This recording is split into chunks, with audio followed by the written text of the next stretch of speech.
Hello friends, कैसे हो आप सब। स्वागत है आपका MIAS बाय ईशू शर्मा पर।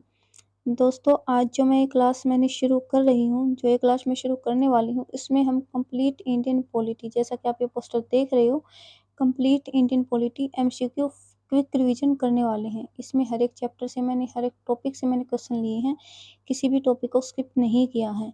और इस वीडियो में जो आपको टॉपिक नहीं मिलेगा वो मैंने पार्ट 1 डाला हुआ है इसमें, तो पार्ट 1 में आपको मिल जाएगा, क्योंकि मैंने मैराथन क्लास को 2 पार्ट में डिवाइड कर दिया है, ठीक है। एक मैंने वीडियो पहले डाली हुई है और एक मैं अभी डाल रही हूँ, ठीक है। तो आप उसमें देख लीजिएगा, मैं लिंक इसी क्लास में जो है उसका प्रोवाइड करवा दूँगी, पार्ट 1 का लिंक इसी में प्रोवाइड करवा दूँगी डिस्क्रिप्शन में। और अगर आपने मेरे चैनल को सब्सक्राइब नहीं किया है तो जल्दी से जल्दी चैनल को सब्सक्राइब कर लें, क्योंकि पॉलिटी के बाद हम इको और ज्योग्राफी की मैराथन भी करने वाले हैं। ये जो मैंने बुक ली हुई है, जो मैं क्वेश्चन लिए हुए, ये मैंने सारे के सारे पूर्वालोकन से लिए हैं, जैसे कि मैंने टैग लगा भी रखा है कि ये पूर्वालोकन भारतीय राज्य व्यवस्था शासन। तो इसी से मैंने जो है सारे क्वेश्चन लिए हुए हैं। आप ये पेज नंबर भी देख लोगे इस पे, ठीक है। चलो हम अपने क्वेश्चन के साथ शुरुआत करते हैं, फर्स्ट क्वेश्चन के साथ। क्वेश्चन हमारा क्या है, भारतीय संसद किस रीति से प्रशासन पर नियंत्रण करती है? किस रीति से करती है?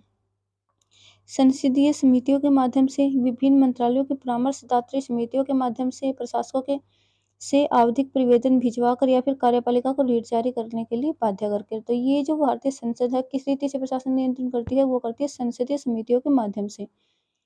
फिर हमारा सेकंड क्वेश्चन है, निम्न में से कौन सी एक सबसे बड़ी संसदीय समिति है? सबसे बड़ी संसदीय समिति कौन सी है? तो वो है हमारी प्राक्कलन समिति। कौन नहीं जानता प्राक्कलन समिति को। नेक्स्ट हमारा क्वेश्चन है कि भारतीय संसद की सबसे बड़ी समिति कौन सी है? तो ये आ जाएगी हमारी प्राक्कलन समिति।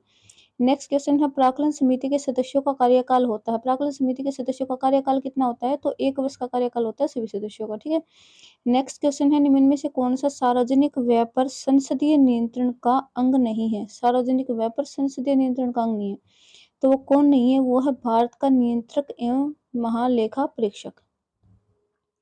नेक्स्ट हमारा क्वेश्चन है, भारत के राष्ट्रीय मानवाधिकार आयोग के विषय में निम्नलिखित कथनों पर विचार कीजिए। थोड़ा सा ब्लर हुआ है ये क्वेश्चन, कोई नहीं, हम कर लेंगे, इतना तो दिखाई दे रहा है। इसका अध्यक्ष अनिवार्य रूप से भारत का सेवानिवृत्त मुख्य न्यायमूर्ति होना चाहिए। सेकंड इसमें ऑप्शन है कि इसके प्रत्येक राज्य में राज्य मानवाधिकार आयोग के नाम से संस्थापनाएं हैं। नेक्स्ट है, इसकी शक्तियां केवल सिफारिशी प्रकृति की हैं। फिर नेक्स्ट है कि आयोग ने एक सदस्य के रूप में एक महिला को नियुक्त करना आज्ञापरक है। ये तो बिल्कुल सही है, ठीक है, कि कम से कम एक महिला तो होनी चाहिए, और इसकी शक्तियां केवल सिफारिशी प्रकृति, ये भी सही है। अगर अब की स्थिति में देखें तो 3 और 4 सही है, लेकिन उस स्थिति में देखें तो उसमें 2 भी सही था और फर्स्ट भी सही था। उसके हिसाब से तो 1 2 3 4 यानी कि ए ऑप्शन जाना था। 1999 के हिसाब से अगर देखें, उस प्रश्न काल के दौरान अगर देखें तो चारों के चारों स्टेटमेंट सही हैं, लेकिन वर्तमान में अगर हम देखेंगे 3 और 4 स्टेटमेंट जो है सही है।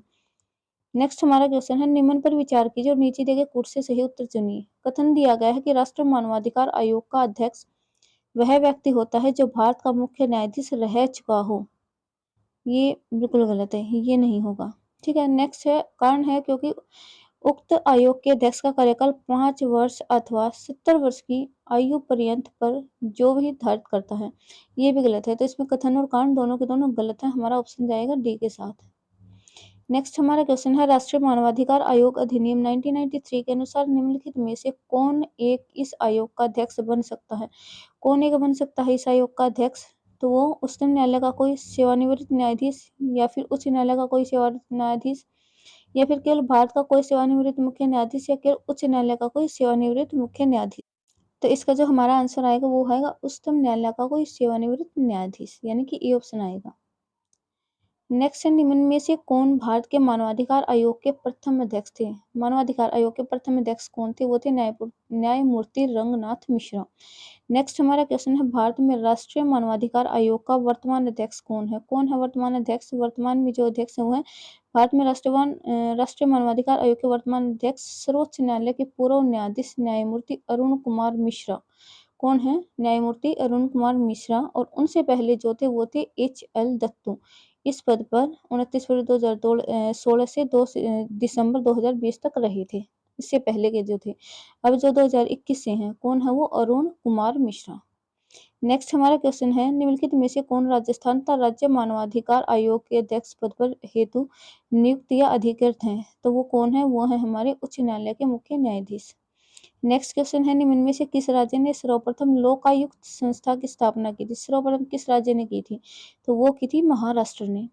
उत्तर प्रदेश का लोक आयुक्त अपना प्रतिवेदन प्रस्तुत करता है। अपना प्रतिवेदन किसको प्रस्तुत करता है उत्तर प्रदेश लोकायुक्त? तो वो करते हैं राज्यपाल को। किसको करेंगे? राज्यपाल को।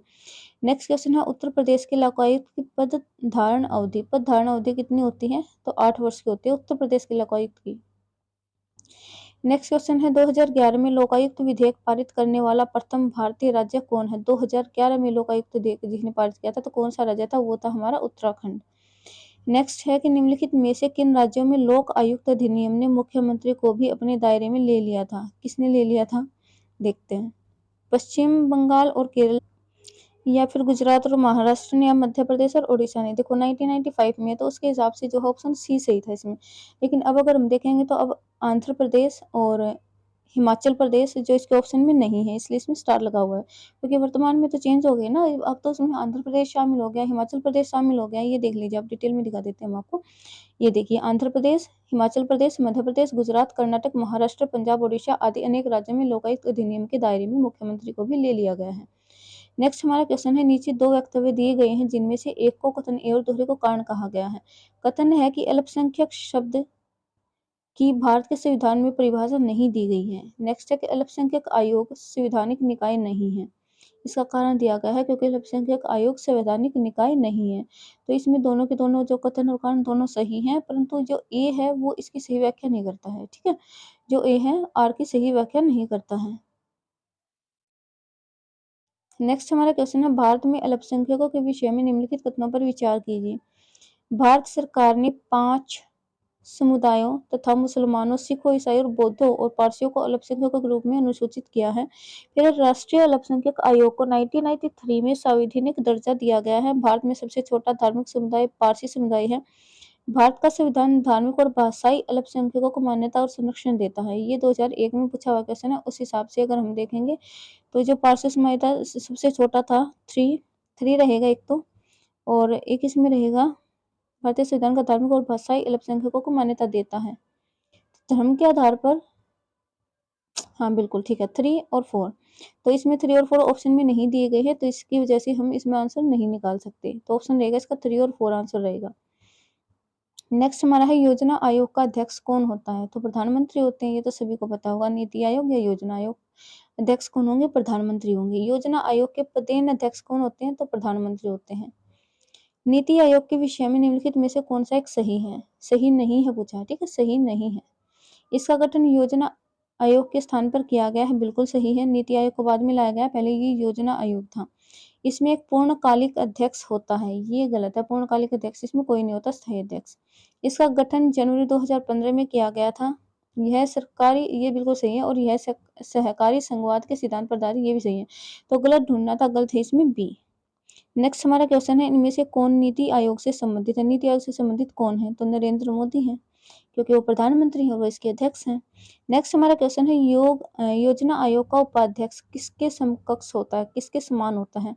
तो किसके समान होता है? कैबिनेट मंत्री के समान होता है। नेक्स्ट हमारा क्वेश्चन है, योजना आयोग के उपाध्यक्ष को भारत सरकार के सरकारी वरीयता क्रम से महत्व का दर्जा दिया गया है। भारत सरकार के कैबिनेट मंत्री के समान, बिल्कुल यही तो हमने देखा अभी कि किसके समक्ष होता है, तो वो होता है भारत के सरकार के कैबिनेट मंत्री के समान। कौन? योजना आयोग के उपाध्यक्ष किसके समान होंगे? किसके समकक्ष होंगे? वो भारत सरकार के कैबिनेट मंत्री के समकक्ष या समान होंगे। नेक्स्ट हमारा क्वेश्चन है, भारत में इनमें से कौन योजना आयोग का उपाध्यक्ष नहीं रहा है? हमें बताना है। तो कौन नहीं रहे हैं? डॉक्टर मनमोहन सिंह तो रहे हैं, प्रणब मुखर्जी भी रहे हैं, क्योंकि हमारे राष्ट्रपति थे। मोन्टेक एम अहलुवालिया और पी चिदम्बरम जो है वो जो नहीं रहे योजना आयोग के अध्यक्ष कभी भी। नेक्स्ट हमारा क्वेश्चन है, कथन और कारण दिए गए हैं। योजना आयोग को आर्थिक मंत्रिमंडल परिभाषित किया गया है। योजना आयोग को क्या परिभाषित किया गया है? आर्थिक मंत्रिमंडल, परंतु संघ हेतु नहीं, अभी तो राज्य हेतु भी, संघ हेतु भी और राज्य हेतु भी, कहने का मतलब। क्योंकि कारण दिया गया, क्योंकि यह राष्ट्रीय संसाधनों के संतुलित उपयोग हेतु पंचवर्षीय योजनाओं का निर्माण करता है। तो इसमें जो कथन और कारण दोनों के दोनों सही है, लेकिन जो आर है ना वो एक ही व्याख्या नहीं कर रहा है सही से। तो इसमें हमारा ऑप्शन जाएगा बी के साथ। ठीक है, नेक्स्ट हमारा क्वेश्चन है, निम्न में से कौन सा चुनाव निर्वाचन आयोग द्वारा संपादित नहीं किया जा सकता? कौन सा चुनाव हो निर्वाचन आयोग द्वारा संपादित नहीं किया जा सकता, तो वो होगा स्थानीय निकायों का चुनाव। नेक्स्ट हमारा क्वेश्चन है, भारत के संविधान आयोग के निम्नलिखित में से कौन से करते हैं? भारत के निर्वाचन आयोग के निम्नलिखित में से कौन से करते हैं, कौन से कार्य हैं? लोकसभा के अध्यक्ष और उपाध्यक्ष तथा राज्यसभा के सभापति के पदों के लिए निर्वाचन करवाना नहीं है। भारत के निर्वाचन आयोग के कार्य बिल्कुल भी नहीं है। लोकसभा के अध्यक्ष को कौन चुनता है? हमारे राष्ट्रपति चुनते हैं। नगर पालिकाओं और नगर निगमों के लिए निर्वाचन करवाना ये भी नहीं है। निर्वाचनों से उत्पन्न सभी संदेह और विवादों का निर्णय, तो मतलब तीनों के तीनों बिल्कुल गलत दिए गए, इसमें तो कोई भी नहीं आंसर आएगा इसमें, ठीक है। नेक्स्ट हमारा क्वेश्चन है, ये थोड़ा डिटेल देख लीजिएगा, आपको पता भी चल जाए ना कि क्यों आएगा इसमें से कोई भी नहीं। देखो, उपराष्ट्रपति राज्यसभा का पदेन सभापति होता है, सबको पता है, जबकि लोकसभा के अध्यक्ष और उपाध्यक्ष तथा राज्यसभा के उपसभापति का निर्वाचन संबंधित सदन के सदस्य करते हैं। यानी कि राज्यसभा के उपसभापति का सभापति कौन करेगा? राज्यसभा के लोग। और लोकसभा के अध्यक्ष का कौन करेंगे? लोकसभा के लोग करेंगे। तो निर्वाचन से उत्पन्न विवादों का निर्णय न्यायपालिका करती है। नगर पालिका एवं नगर निगमों के निर्वाचन राज्य निर्वाचन आयोग करवाता है। इस प्रकार दिए गए कथनों में से कोई भी सही नहीं है। नेक्स्ट हमारा क्वेश्चन है, निम्नलिखित कथनों पर विचार कीजिए। फर्स्ट दिया गया है, भारत का निर्वाचन आयोग 5 सदस्यीय निकाय है। भारत का निर्वाचन आयोग है 5 सदस्यीय निकाय है, गलत है। संघ का गृह मंत्रालय आम चुनाव और उपचुनाव दोनों के लिए चुनाव कार्यक्रम तय करता है, बिल्कुल गलत है, अभी तो हमने पढ़ा है। निर्वाचन आयोग मान्यता प्राप्त राजनीतिक दलों के विभाजन विलय से संबंधित विवाद निपटाता है, बिल्कुल सही है। तो इसमें हमारा ऑप्शन जो 3 है वो सही है और वो जाता है डी के साथ।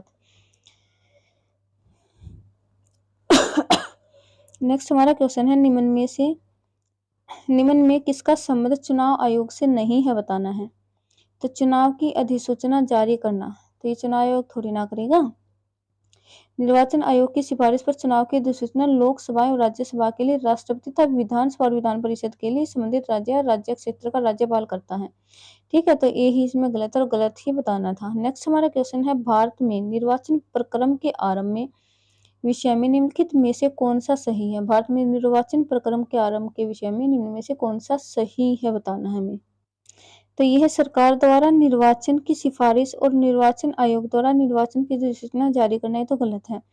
निर्वाचन आयोग द्वारा निर्वाचन की सिफारिश और केंद्र में गृह मंत्रालय द्वारा तथा राज्य में गृह विभागों द्वारा निर्वाचन की अधिसूचना जारी करना, ये भी गलत है। निर्वाचन आयोग द्वारा निर्वाचन की सिफारिश और राष्ट्रपति अथवा राज्य के राज्यपाल द्वारा निर्वाचन की अधिसूचना जारी किया जाना, तो ये इसमें बिल्कुल सही है। सही बताना था ना कि भारत में निर्वाचन प्रक्रम के आरंभ के विषय में कौन सा सही है, तो ये इसीलिए है कि निर्वाचन आयोग द्वारा निर्वाचन की सिफारिश और राष्ट्रपति अथवा राज्य के राज्यपाल द्वारा निर्वाचन की अधिसूचना जारी की जाती है। नेक्स्ट हमारा क्वेश्चन है, भारत में, एक मिनट,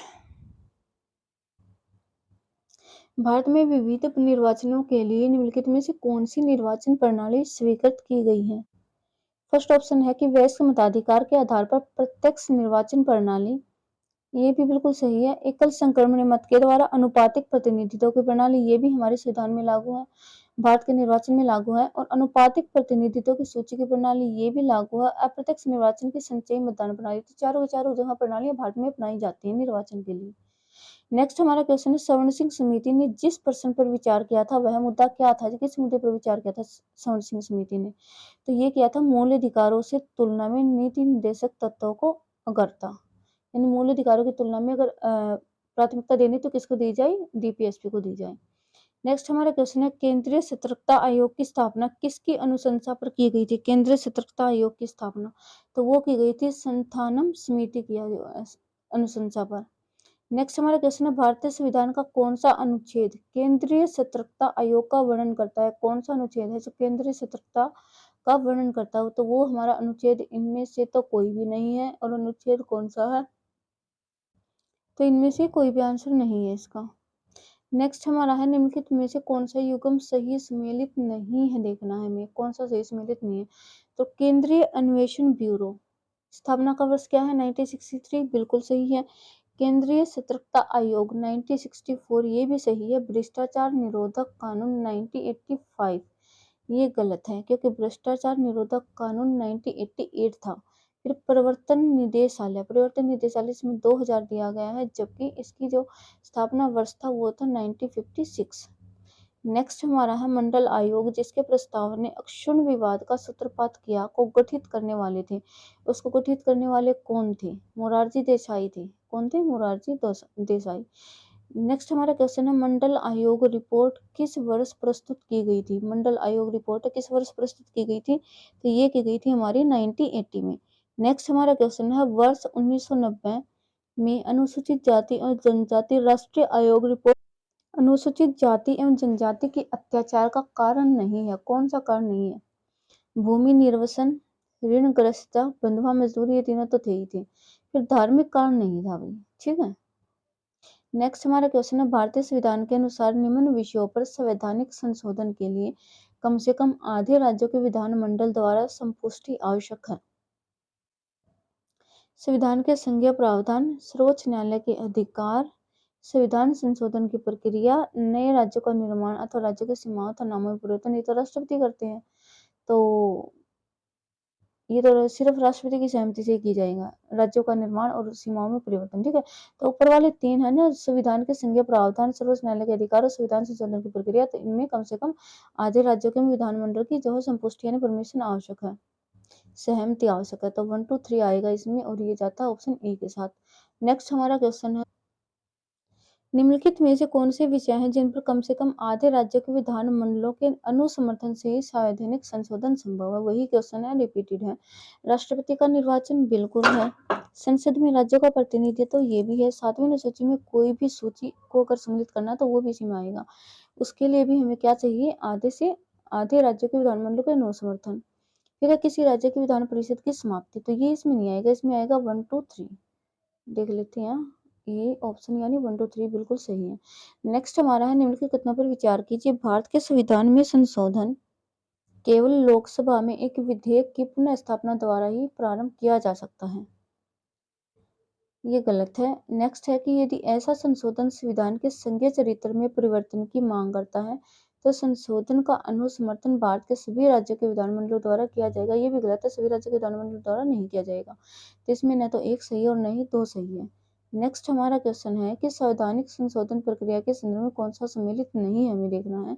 और ये तो हमारा, इसको तो आप स्किप कर दीजिएगा। क्यों कर दीजिएगा? देखो तो आप एक बार 1 2 3 4 5 6 7 8 ऐसे दे रखे हैं, तो सम्मिलित किससे करेंगे? मतलब सूची 1 दी गई है, सूची 2 तो इसमें दी नहीं है ना, इसलिए मैं कह रही इसको स्किप कीजिए। ठीक है। नेक्स्ट हमारा क्वेश्चन है निम्न विधेयकों में से किस एक का भारतीय संसद के दोनों सदनों द्वारा अलग अलग विशेष बहुमत से पारित होना आवश्यक है? तो वो होता है संविधान संशोधन विधेयक का अलग अलग यानी दोनों सदनों से अलग अलग पारित होना बहुत ही आवश्यक होता है। नेक्स्ट हमारा क्वेश्चन है भारतीय संविधान के किस अनुच्छेद के प्रावधानों के अंतर्गत संशोधन किया जा सकता है? किस अनुच्छेद के प्रावधानों के अंतर्गत किया जा सकता है संशोधन? तो यह आएगा हमारा अनुच्छेद 368 के तहत। नेक्स्ट हमारा क्वेश्चन है भारत के संविधान के किस अनुच्छेद में उसके संशोधन की प्रक्रिया दी हुई है? भारतीय संविधान के किस अनुच्छेद में दी हुई है उसके संशोधन की प्रक्रिया? तो वो दी हुई है 368 में। नेक्स्ट हमारा क्वेश्चन है संविधान में संशोधन की पहल की जा सकती है? संविधान में संशोधन की पहल कब की जा सकती है? केवल लोकसभा में, केवल राज्यसभा में, केवल राज्य विधानसभा में, संसद के किसी भी सदन में? तो संसद के किसी भी सदन में की जा सकती है, यानी लोकसभा में भी, राज्यसभा में, राष्ट्रपति के पास भी। ठीक है। नेक्स्ट हमारा क्वेश्चन है भारतीय संविधान में संशोधन के लिए विधेयक लाया जा सकता है, तो कहाँ लाया जा सकता है? केवल लोकसभा में, राज्यसभा में, या लोकसभा राज्यसभा किसी में भी? तो किसी में भी लाया जा सकता है, मैंने अभी अभी आपको बताया है। क्योंकि सिर्फ लोकसभा में अगर कोई विधेयक लाया जाएगा तो वो होगा वित्त विधेयक यानी धन विधेयक। ठीक है, मनी बिल को लाया जाता है केवल लोकसभा में। नेक्स्ट हमारा क्वेश्चन है निम्नलिखित कथनों पर विचार कीजिए। भारतीय संविधान में कोई संशोधन लाने का उपकरण किया जा सकता है लोकसभा द्वारा, राज्यसभा द्वारा, राज्य विधानमंडलों द्वारा, या फिर राष्ट्रपति द्वारा? तो लोकसभा द्वारा, राज्यसभा द्वारा ही किया जा सकता है।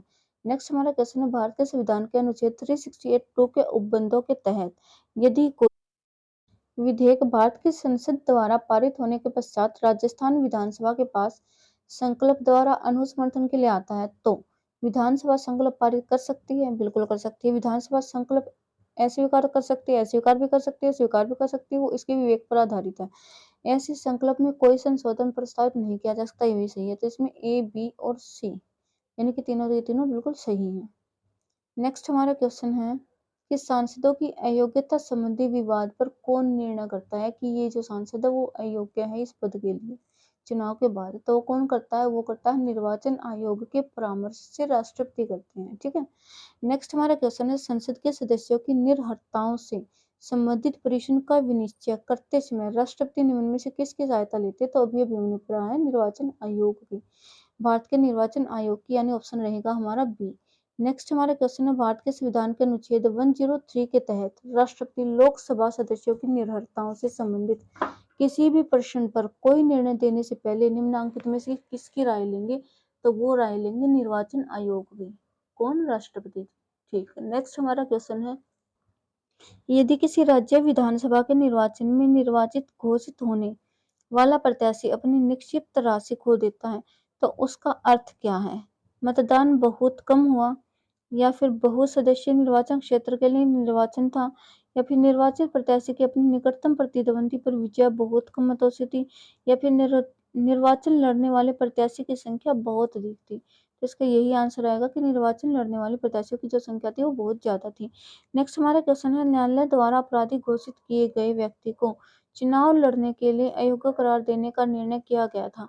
अयोग्य करार देने का निर्णय किया गया था, क्यों किया गया था? किसके द्वारा किया गया था? वो भारत सरकार द्वारा, निर्वाचन आयोग द्वारा, सर्वोच्च न्यायालय द्वारा, या फिर संसद द्वारा। तो किसके द्वारा किया गया था? ये किया गया था संसद द्वारा।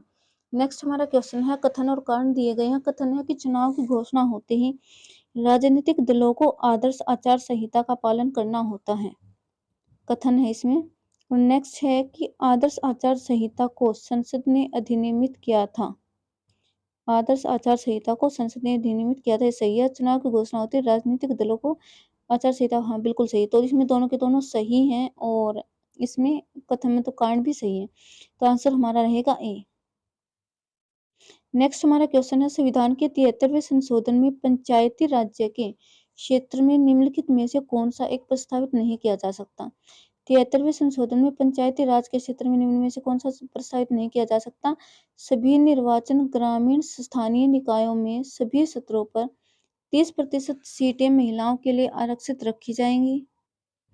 तो एक तो इसमें यही गलत है ए, क्योंकि महिलाओं के लिए आरक्षण इसमें 1/3 है, न कि 30%। ठीक है। नेक्स्ट है, पंचायती राज संस्थाओं के लिए संसाधनों के नियंत्रण के लिए राज्य अपने अपने वित्त आयोगों का गठन करेंगे। ये तो सही है, गलत बताना नहीं, तो ये सही है।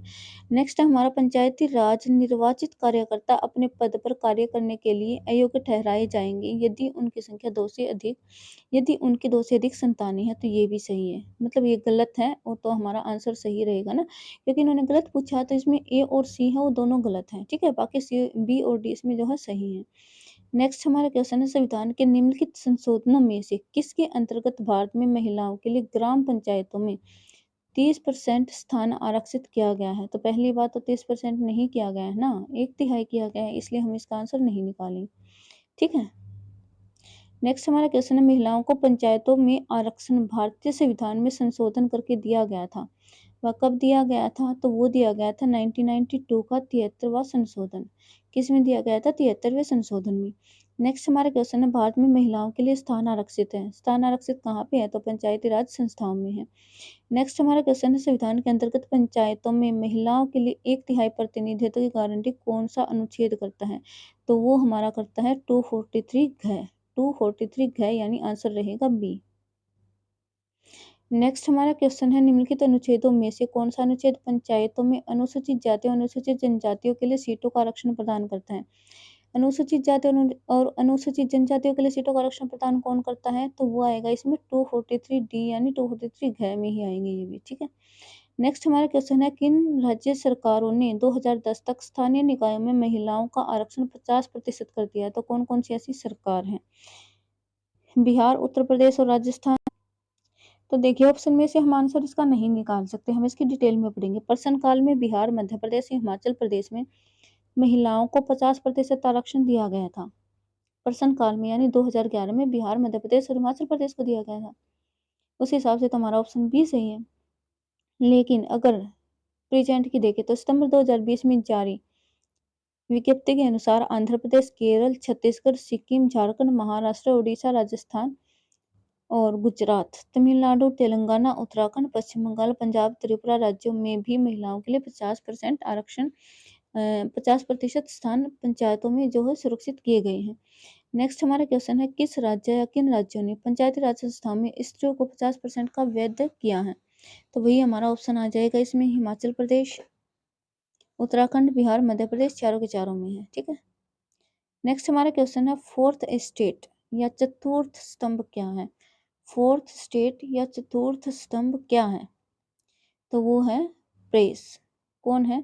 देखो, प्रेस अथवा मीडिया राष्ट्रीय निर्माण में अपनी महत्वपूर्ण भूमिका निभाता है, अतः इसे लोकतंत्र के चतुर्थ स्तंभ की संज्ञा दी जाती है। तो लोकतंत्र का चतुर्थ स्तंभ कौन है? तो वो है मीडिया यानी कि प्रेस। नेक्स्ट हमारा क्वेश्चन है, ब्रिटिश समाचार पत्रों का संकेंद्रण कौन सा था या कौन सा है ब्रिटिश समाचार पत्रों का संकेंद्रण? तो वो है fleet street. Fleet street. Next हमारा क्वेश्चन है, निम्नलिखित कथनों पर विचार कीजिए। रूस की संसद यानी पार्लियामेंट फेडरल असेंबली कहलाती है। बिल्कुल सही बात है। रूसी संसद में काउंसिल ऑफ द फेडरेशन निचला सदन है। बिल्कुल गलत है, निचला सदन नहीं है। रूसी संसद में उच्च सदन का नेम स्टेट ड्यूमा है। तो ये भी गलत है, इसमें हमारा सिर्फ फर्स्ट सही है और वो हमारा ऑप्शन जाता है डी के साथ। इसका थोड़ा सा ये देख लेते हैं डिटेल। रूसी संसद का नाम फेडरल असेंबली है। बिल्कुल सही है। रूसी संसद के निचले सदन को ड्यूमा कहते हैं, जबकि उच्च सदन को फेडरेशन काउंसिल या काउंसिल ऑफ द फेडरेशन कहते हैं। इस प्रकार प्रस्तुत कथनों में से केवल एक ही सही है। फिर नेक्स्ट क्वेश्चन है, जापान की संसद को क्या कहा जाता है? जापान की संसद को क्या कहेंगे? डाइट कहेंगे। क्या कहेंगे? डाइट। नेक्स्ट हमारा क्वेश्चन है, चीन की संसद को क्या कहेंगे? चीन की संसद को कहेंगे National People's Congress. National People's Congress. Next हमारा क्वेश्चन है, किस देश के राजनीतिक नेतृत्व को प्रिंस लिंग नाम से जाना जाता है? किस देश के राजनीतिक नेतृत्व को जाना जाता है प्रिंस लिंग नाम से? तो वो हमारा आंसर आएगा चीन। प्रिंस लिंग, चीन। ताश कहाँ की समाचार एजेंसी है? ताश। तो ये जो एजेंसी है वो है रूस की समाचार एजेंसी है तास। पूछा जा सकता है कि तास क्या, ये भी तो पूछा जा सकता है ना घुमा फिरा के प्रश्न को। तो तास क्या है? रूस की समाचार एजेंसी है। नेक्स्ट हमारा क्वेश्चन है, चीन की समाचार एजेंसी का नाम क्या है? चीन की समाचार एजेंसी का नाम तो अभी हमने देखा था, न्यू चाइना न्यूज एजेंसी। क्या है? New China news agency. Next है, डॉन किस देश का समाचार पत्र है? डॉन तो ये पाकिस्तान का समाचार पत्र है डॉन। नेक्स्ट क्वेश्चन है, संयुक्त राष्ट्र महासभा ने बहुभाषावाद पर एक राष्ट्र प्रायोजित प्रस्ताव अपनाया है, जिसमें पहली बार किस भाषा का उल्लेख किया गया है? तो इसमें किया गया है कि एक से अधिक, यानी कि ये बहुभाषावाद पर आधारित है। इसमें हिंदी, उर्दू, बंगाली भाषाओं का उल्लेख किया गया है, यानी उर्दू ए, सी और डी। तो इसमें ऐसा ऑप्शन तो है नहीं, तो इसमें हम ई लगाएंगे, यानी उपयुक्त में से एक से अधिक। नेक्स्ट हमारा क्वेश्चन है, निम्नलिखित भाषाओं में कौन सी विश्व में लोगों की सर्वाधिक संख्या द्वारा बोली जाती है? सर्वाधिक संख्या द्वारा बोली जाते हैं तो वो है फ्रेंच। नेक्स्ट हमारा क्वेश्चन है, संयुक्त राष्ट्र संघ में हिंदी में भाषण देने वाले निम्न में से पहले व्यक्ति कौन रहे? पहले व्यक्ति कौन थे? अटल बिहारी वाजपेयी थे, जिन्होंने हिंदी में भाषण दिया था। नेक्स्ट क्वेश्चन है, निम्न देशों में से कौन एक देश संयुक्त राष्ट्र संघ का सदस्य नहीं है? देखो, उस टाइम पे कौन नहीं था? उस टाइम पे तो स्विट्जरलैंड नहीं था, यानी कि ऑप्शन आ जाएगा हमारा सी उस हिसाब से। लेकिन वर्तमान में संयुक्त राष्ट्र के सदस्यों की कुल संख्या 193 है और उस टाइम पे 190 थी। तब इसमें शामिल हो गया है कौन? स्विट्जरलैंड। और लीबिया और इराक ये भी इसमें शामिल है। नेक्स्ट हमारा क्वेश्चन है, निम्नलिखित में से कौन विश्व का नवीनतम राष्ट्र है? विश्व का नवीनतम राष्ट्र कौन सा है? तो वो है दक्षिण सूडान। कौन सा है? दक्षिण सूडान। अंतर्राष्ट्रीय न्यायालय का मुख्यालय कहाँ है? अंतर्राष्ट्रीय न्यायालय का मुख्यालय कहाँ है वो बताना है। तो अंतर्राष्ट्रीय न्यायालय का मुख्यालय है हेग में। नेक्स्ट हमारा क्वेश्चन है, श्री R.S. पाठक से पूर्व अंतर्राष्ट्रीय न्यायालय में निर्वाचित दो अन्य भारतीय न्यायमूर्ति रहे हैं। दो भारतीय न्यायमूर्ति कौन कौन से रहे? वो हमारे रहे हैं BN राव व नगेंद्र सिंह। नेक्स्ट हमारा क्वेश्चन है, CDP NES के पुनर्गठन के लिए 1957 में NDC द्वारा स्थापित समिति का नाम बताएं, जिसने ग्रामीण स्थानीय सरकार की त्रिस्तरीय प्रणाली का सुझाव दिया था। तो हमारे बलवंत राय मेहता ने दिया था और अशोक मेहता समिति ने 2 स्तरीय ग्रामीण स्थानीय निकाय की जो प्रणाली का सुझाव दिया था। त्रिस्तरीय प्रणाली का सुझाव किसने दिया था? बलवंत राय मेहता ने। द्विस्तरीय प्रणाली का सुझाव अशोक मेहता समिति ने। नेक्स्ट हमारा क्वेश्चन है, भारत में त्रिस्तरीय पंचायती राज व्यवस्था की सिफारिश किसने की थी? बलवंत राय मेहता समिति ने की थी। बलवंत राय मेहता समिति ने किस प्रकार की पंचायत राज व्यवस्था की अनुशंसा की थी? तो त्रिस्तरीय। निम्नलिखित में से कौन से निम्नलिखित राज्यों में से किस में बलवंत राय मेहता समिति की सिफारिशों के अनुसार पंचायती राज व्यवस्था सर्वप्रथम स्थापित की गई? तो ये की गई राजस्थान में। नेक्स्ट है, भारत में पंचायती राज की अनुशंसा के लिए बनी समिति के अध्यक्ष थे। भारत में पंचायती राज की अनुशंसा के लिए बनी समिति के अध्यक्ष कौन थे? तो वो थे बलवंत राय मेहता। नेक्स्ट हमारा क्वेश्चन है, जिस समिति की अनुशंसा पर देश में पंचायती राज लागू किया गया उसके प्रमुख कौन थे? जिनकी अनुशंसा पर पंचायती राज लागू किया गया तो वो थे हमारे बलवंत राय मेहता समिति। बलवंत राय मेहता, उन्हीं के नाम पर समिति का नाम रखा गया था, बलवंत राय मेहता समिति। नेक्स्ट हमारा क्वेश्चन है, निम्न में से किस समिति ने त्रिस्तरीय पंचायती राज प्रणाली की संस्तुति की? तो ये हमारे हैं बलवंत राय मेहता समिति। नेक्स्ट क्वेश्चन है, इसको सूची 1 को 2 से सम्मिलित करना है। बलवंत राय मेहता समिति, उन्होंने क्या सुझाव दिया था? इन्होंने सुझाव दिया था त्रिस्तरीय पद्धति का। अशोक मेहता समिति ने दिया था द्विस्तरीय पद्धति का।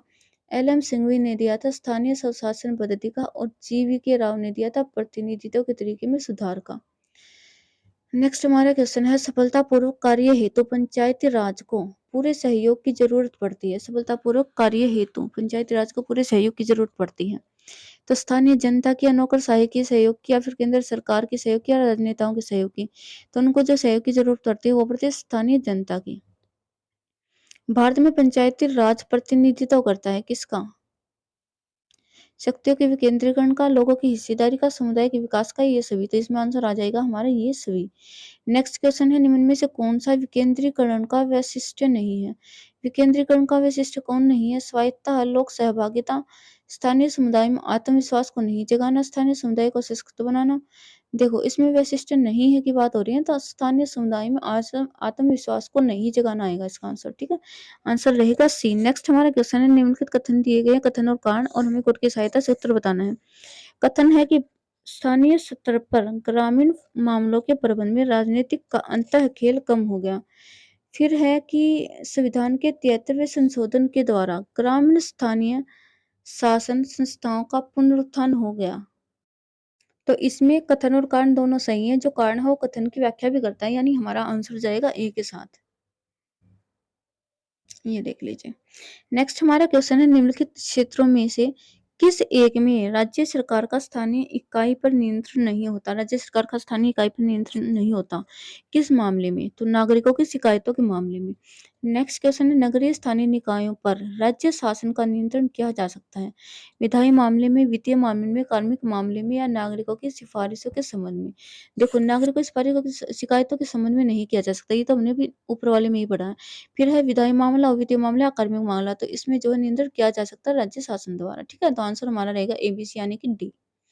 नेक्स्ट क्वेश्चन है, ग्रामीण स्थानीय शासन का पंचायती राज नामांकन किस भारतीय नेता के सुझाव का परिणाम था? किस भारतीय नेता के सुझाव का परिणाम था ये? तो ये था हमारा एम के गांधी, यानी कि मेनका। नेक्स्ट हमारा क्वेश्चन है, democracy and development in India from socialist to pro business नामक पुस्तक के लेखक कौन है? तो इनके जो लेखक है वो है अतुल कोहली। कौन लेखक है? अतुल कोहली। विदेश में सर्वप्रथम भारत महोत्सव कहाँ आयोजित हुआ? तो ये हुआ था ब्रिटेन में। 1982 में सर्वप्रथम भारत महोत्सव मनाया गया था। कहाँ? ब्रिटेन में, 1982 में। नेक्स्ट हमारा क्वेश्चन है, भारत में बहुत सारे प्रवासी भारतीयों से जुड़ने के लिए प्रत्येक वर्ष प्रवासी भारतीय दिवस सम्मेलन आयोजित किया जाता है। यह सम्मेलन प्रारंभ हुआ था, सर्वप्रथम कब से प्रारंभ हुआ था? ये हुआ था 2003 से। नेक्स्ट है कि भारत के 75वें स्वतंत्रता दिवस के अवसर पर किसने हर घर तिरंगा अभियान शुरू किया था? हर घर तिरंगा अभियान किसने शुरू किया था? केंद्र सरकार ने, है ना? मोदी जी ने ही तो किया था हर घर तिरंगा। नेक्स्ट हमारा क्वेश्चन है, निम्नलिखित युग्मों पर विचार कीजिए। क्षेत्र जो प्राय समाचारों में आता है और देश। चेचन्या कौन सा सही सम्मिलित देखना है? तो ये रशियन फेडरेशन, तो ये बिल्कुल सही है। फिर है दारफुर माली, ये गलत है। स्वायत्त घाटी इराक, ये भी गलत है। तो चेचन्या रूस का एक गणतंत्र है। यह उत्तरी कोकेसस में पूर्वी यूरोप के दक्षिण भाग में कैस्पियन सागर से 100 किलोमीटर दूरी पर स्थित है। दारफुर पश्चिम सूडान में स्थित एक क्षेत्र है, अतः युग्म दो सही सम्मिलित नहीं है। स्वायत्तता पाकिस्तान के खैबर पख्तूनख्वा प्रांत में स्थित एक घाटी एवं एक प्रशासनिक जिला है। तयुगम 3 भी सही सम्मिलित नहीं है, यानी टोर 3 नहीं है ना, फर्स्ट चाहिए बस। प्राय चर्चा में रहने वाला बर्बर भाषी समुदाय रहता है। बर्बर भाषी समुदाय कहाँ रहता है? तो ये रहता है अल्जीरिया में। नेक्स्ट है, निम्नलिखित देशों पर विचार कीजिए। Denmark, Japan, Russian federation, United kingdom, United state of America. उर्वरित में से कौन से आर्कटिक काउंसिल के सदस्य हैं? आर्कटिक काउंसिल के सदस्य कौन से हैं? तो वो है इसमें डेनमार्क, रशियन फेडरेशन और यूनाइटेड स्टेट ऑफ अमेरिका।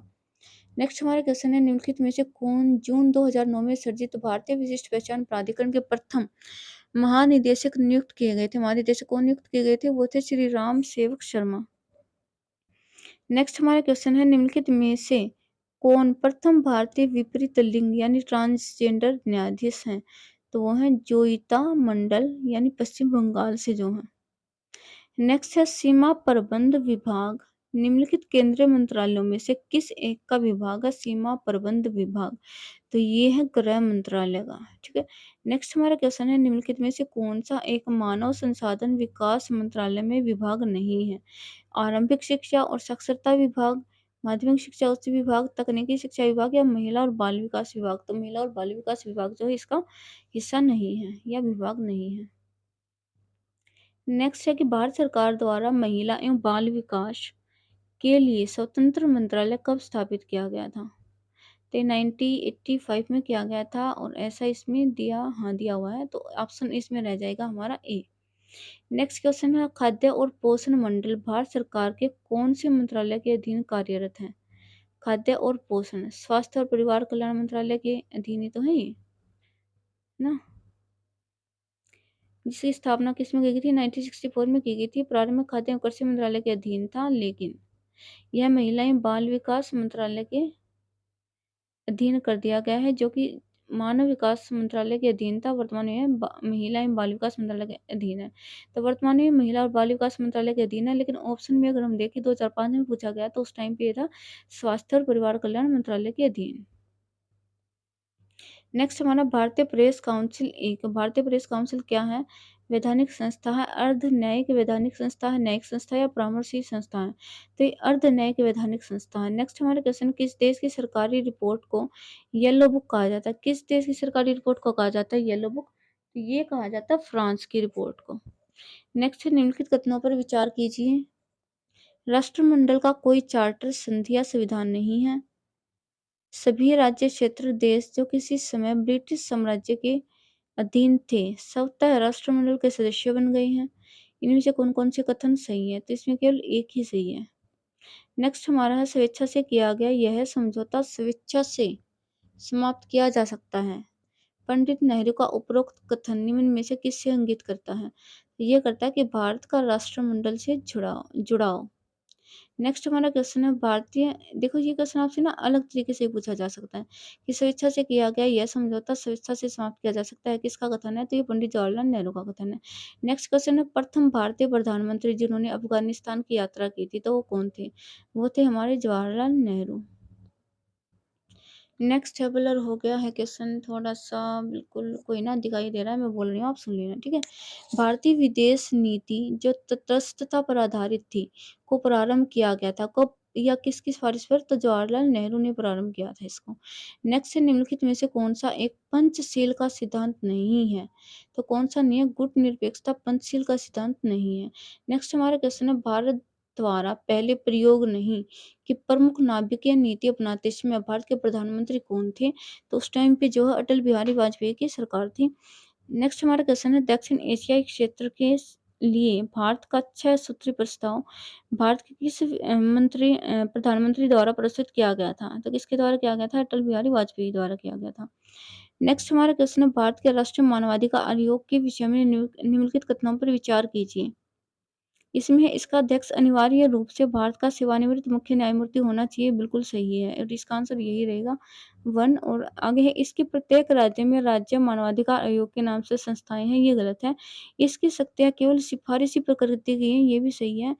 और आयोग के एक सदस्य के रूप में एक महिला को नियुक्त करना आज्ञापरक है, ये भी सही है। देखो अगर वर्तमान में देखेंगे तो 3 और 4 सही है, लेकिन जब उस टाइम पूछा गया था उस टाइम पे हमारे 1 और 2 सही थे। ये हमने कर लिया है ना, मुझे लग रहा है रिपीटेड क्वेश्चन है। हाँ, रिपीटेड है ये तो। 1 मिनट रुकिए आप। तो आगे आ गए हैं रिपीटेड जो मैंने करवा रखे हैं पार्ट 1 में, ठीक है? तो हम क्लास को यहीं ख़त्म करते हैं और आप सभी से उम्मीद है कि चैनल को ज़्यादा से ज़्यादा सब्सक्राइब करें, लाइक करें, शेयर करें ताकि मैं आगे आपके लिए जो है सीरीज़ को कंटिन्यू रख सकूँ। Okay, thank you.